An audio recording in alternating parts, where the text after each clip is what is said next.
Le pasteur Andrew Murray était un chrétien profondément spirituel. J'ai lu ses écrits avec une attention particulière. Et j'ai trouvé qu'à chaque fois qu'il parle de la vie qui triomphe, ou de la vie de sainteté, ou de la vie de repos, il pose toujours au lecteur quelques conditions. Parmi elles, on rencontre un facteur commun. La personne doit croire que telle et telle chose est possible. En effet, si les hommes considèrent quelque chose impossible, Dieu ne pourra pas la réaliser pour eux. Tandis que si les hommes croient que Dieu l'a dit et qu'il peut le faire pour eux, Dieu accomplira en eux ce qu'il a dit. Enquérez-vous quant à ce que vous pensez de votre vie chrétienne. Si vous devez confesser que votre situation actuelle est très déficiente, désirez-vous donc que Dieu vous apporte son plein salut? Si vous voulez réellement le plein salut de Dieu, croyez alors que c'est possible et que vous pouvez l'obtenir. Permettez-lui d'accomplir son œuvre en vous.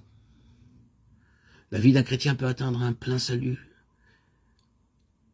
Un croyant peut avoir une conscience nette, un cœur propre, qu'il peut être sans anxiété, posséder une pensée pure et concentrée.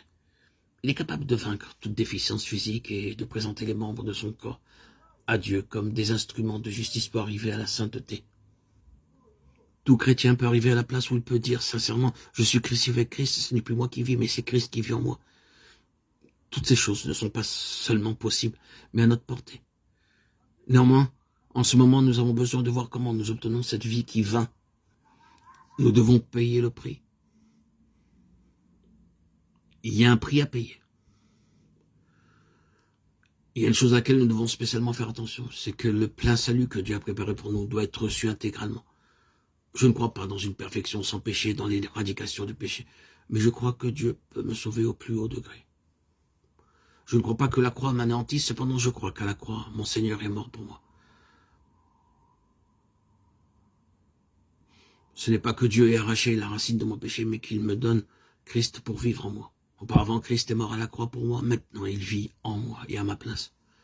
La sphère de salut de Dieu est la sphère de ma rédemption. Il n'est pas nécessaire que nous retenions le mauvais caractère, l'impureté, l'anxiété ou les désirs de la chair. Dieu peut nous délivrer de tout cela. Non seulement il nous sauve du mal, mais il nous donne le bien. Il est capable de vaincre toute déficience physique et de présenter les membres de son corps à Dieu comme des instruments de justice pour arriver à la sainteté. Tout chrétien peut arriver à la place où il peut dire sincèrement qu'il est en Christ, qu'il ne vit plus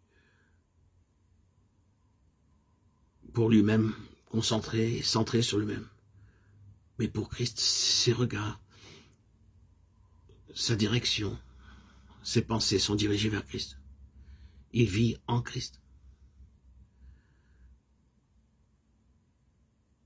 Il nous faut croire à la parole de Dieu, et alors le Seigneur accomplira conformément à notre foi sa sainte volonté en nous.